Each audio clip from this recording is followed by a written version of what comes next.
அனைவருக்கும் வணக்கம். 3ஆம் பாடம் இந்த நாம் உணவில்லாமல் வாழும் கலை யோகமுறை என்ற பரிணாம அறிவியலை கற்று வருகிறோம். இதனால் எதிர்காலத்தில் பூமியில் ஏற்படுகின்ற சிக்கலிலிருந்து நாம் விண்வெளிக்கும் தப்பித்து செல்ல முடியும் என்பதற்காக தான் இது கண்டுபிடிக்கப்பட்டிருக்கிறது. பரிணாமம் அப்படித்தான் இருக்கிறது. நம்ம நோக்கம் பூமியா விண்வெளியா அப்படிங்கிறது அல்ல. இயற்கை நோக்கம் என்ன? What is the aim of the nature? தொடர்ந்து பூகம்பம் மாறுதல் இந்த பூமியில் நடந்துகிட்டு இருக்கு. செவ்வாயில் கூட பூகம்பம் மாறுதல் நடந்து முடிந்துவிட்டது என்று விஞ்ஞானிகள் சொல்றாங்க. நிலாவில் கூட பூகம்பம் மாறுதல் நடந்து முடிந்து விட்டது சொல்கிறார்கள். துருவத்தில் தண்ணி இருப்பதாகவும் சொல்கிறார்கள். ஆக இதிலிருந்து என்ன தெரிஞ்சு வச்சுன்னா, எல்லா கோள்களுக்குமே பூகம்பம் மாறுதல் ஏற்படும் என்று. நிலம் என்று இருந்தாலே அங்கே நடுக்கம் இருக்கும். இப்போ நம்ம எர்த்து குயிக்குன்னு சொல்கிறோம்.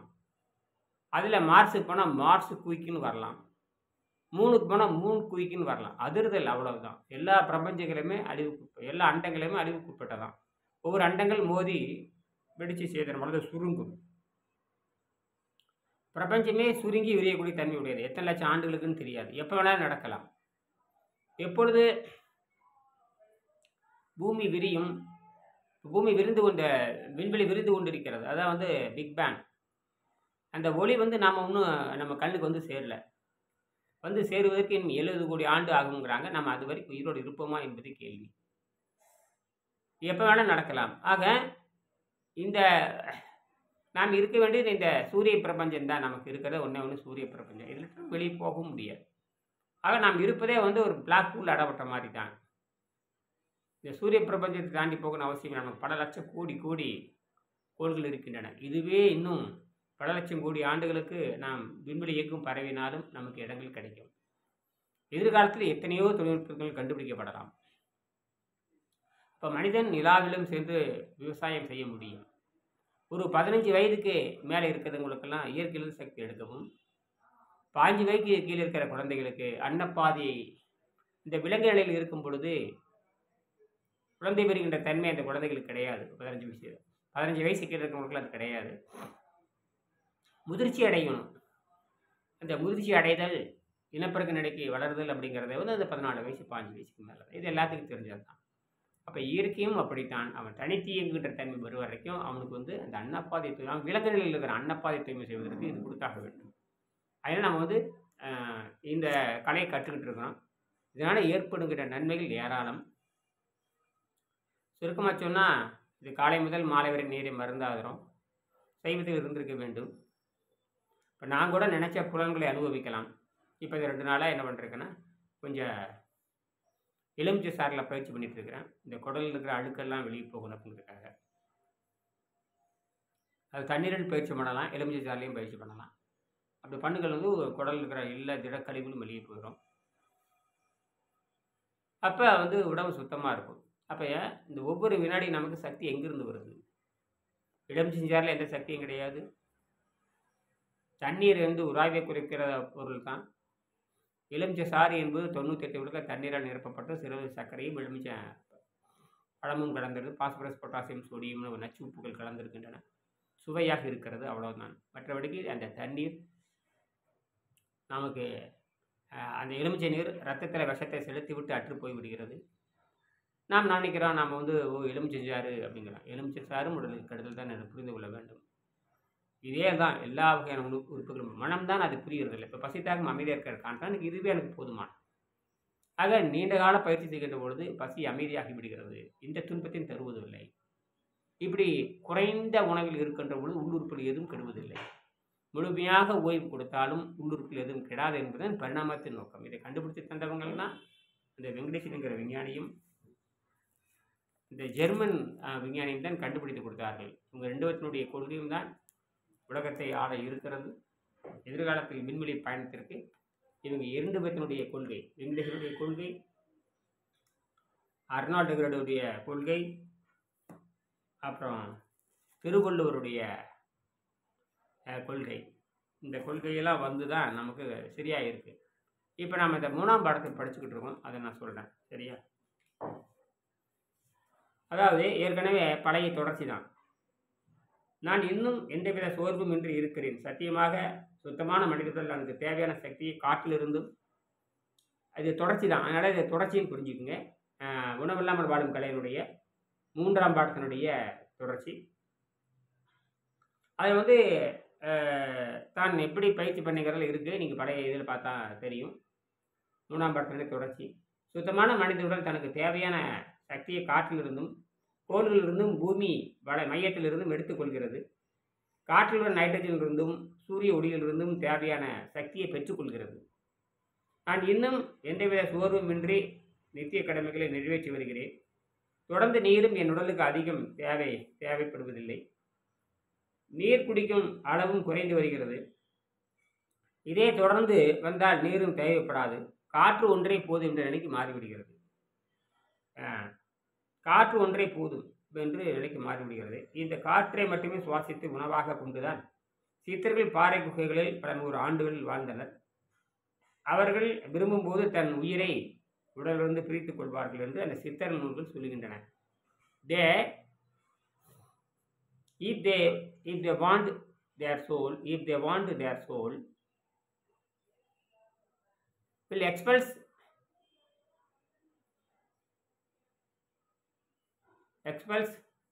their soul. If they want their soul will expels the hidden hole in the top of the head. சித்தர்கள் விரும்பினால் அவர்கள் உயிரை கண்ணுக்கு தெரியாத தலை உச்சியில் இருக்கிற துளையின் வழியாக விட்டுவிடுவார்கள். If they want their soul will expels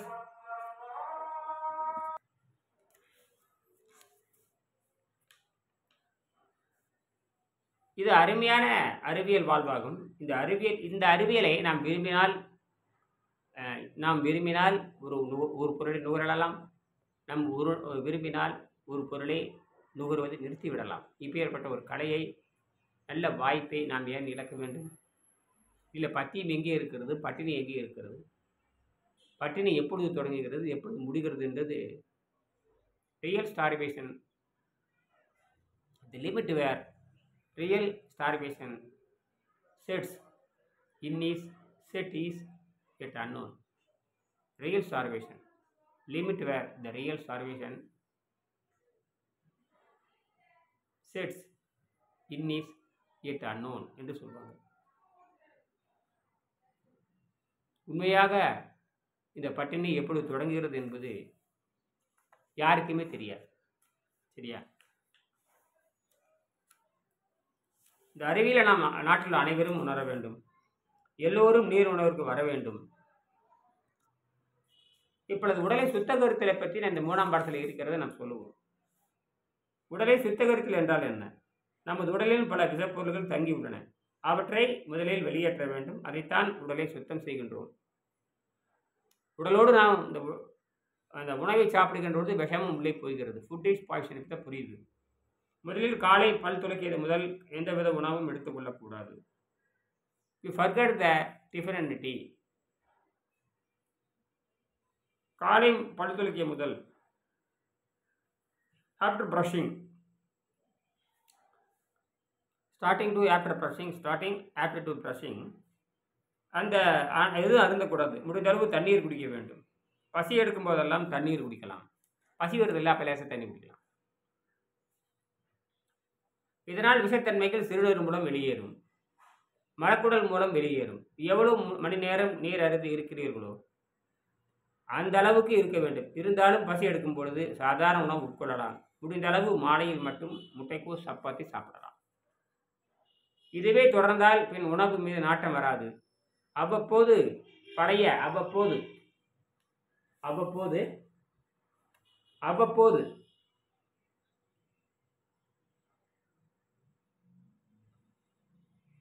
பழைய கழிவுகள் நீக்கி உப்பு சேர்க்காது வேக வைத்த முட்டைக்கோஸ் மற்றும் அதனுடன் மாங்காய் சேர்த்து உணவை உண்ணலாம்.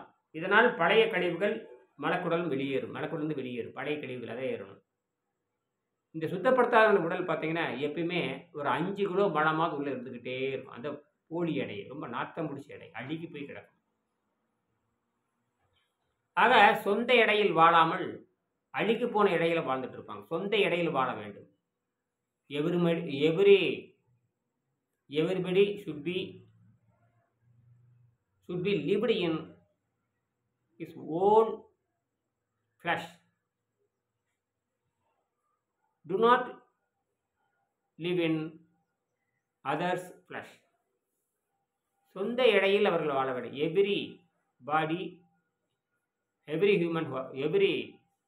everybody should be lived in own flesh, not another flesh.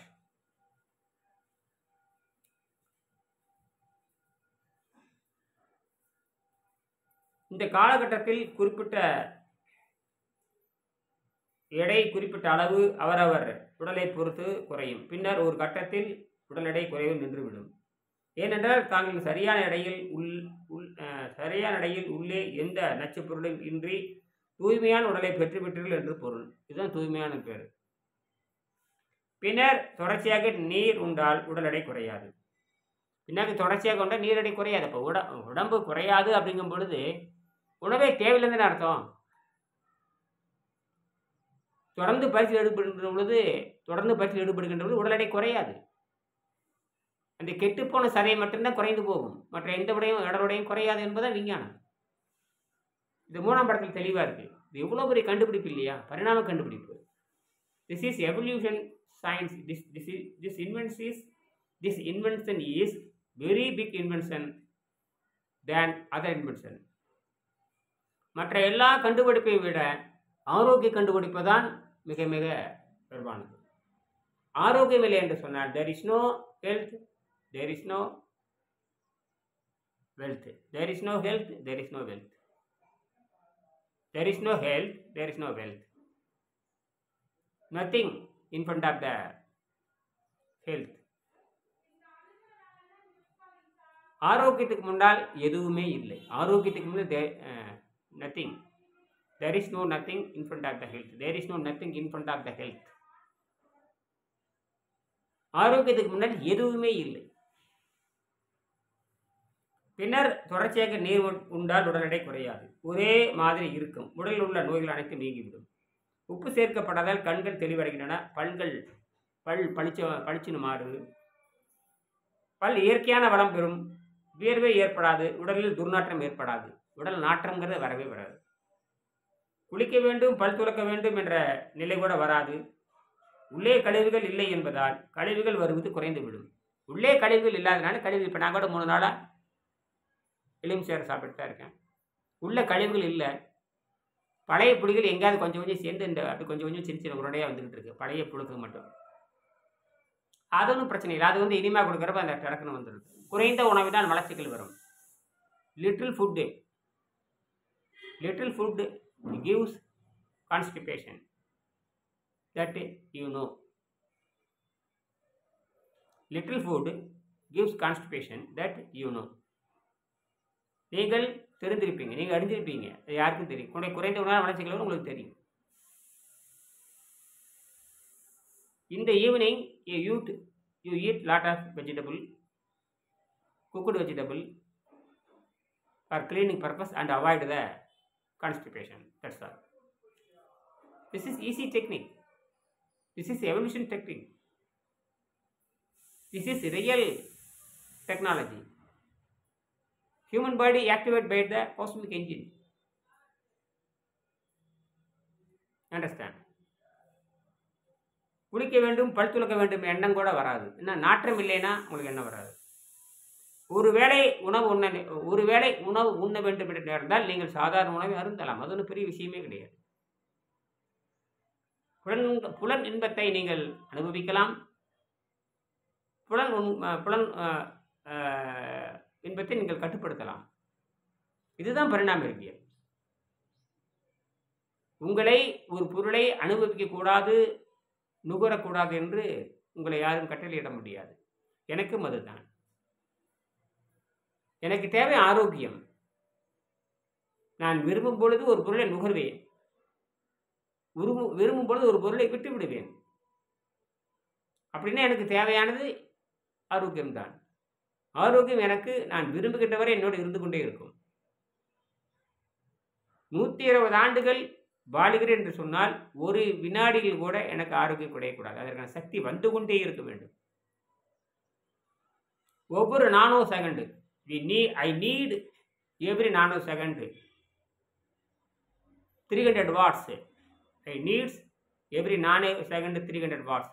My body needs 300 watts in every nanosecond.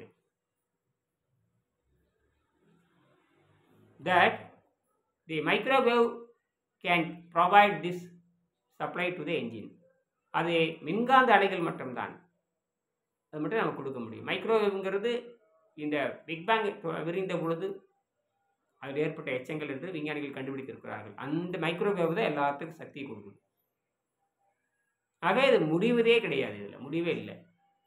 இது போக நமக்கு பல சக்திகள், மற்ற இது போக பல இடத்துல சக்தி இருக்குது. நமக்கு அங்கிருந்து வந்துக்கிட்டு தான் இருக்குது. இந்த யூனிவர்ஸை தாண்டி, இந்த பிக் பேங்கர் யூனிவர்ஸை தாண்டி பல லட்சம் கோடி யூனிவர்ஸ் இருக்குது. அதெல்லாம் எல்லாமே பிக் பேங் தான். நாம் வாழுகின்ற அண்டத்தில் இருக்கிற பிக் பேங்கை பற்றி பேசிக்கிறோம். இந்த மாதிரி எத்தனை பிக் பேங் தொடங்கி இருக்குன்னு யாருக்கும் தெரியாது. இது அண்டங்கள் விரிந்து கொண்டு இருப்பதற்கான சாட்சி.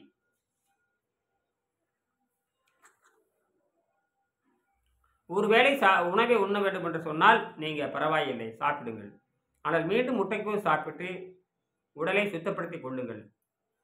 எத்தனை வேளை உங்களால் நீர் மட்டும் அருந்து இருக்க முடியுமோ அதுவரை அதற்குரிய நன்மை கிட்டும்.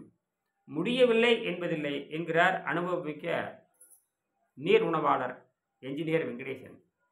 இன்றைய காலம் கம்ப்யூட்டர் காலம். முன்பு கல்வி கற்றவர் கல்லாதவர் என்ற நிலை இருந்தது. இன்று கம்ப்யூட்டர் தெரிந்தவர் தெரியாதவர் என்ற நிலை.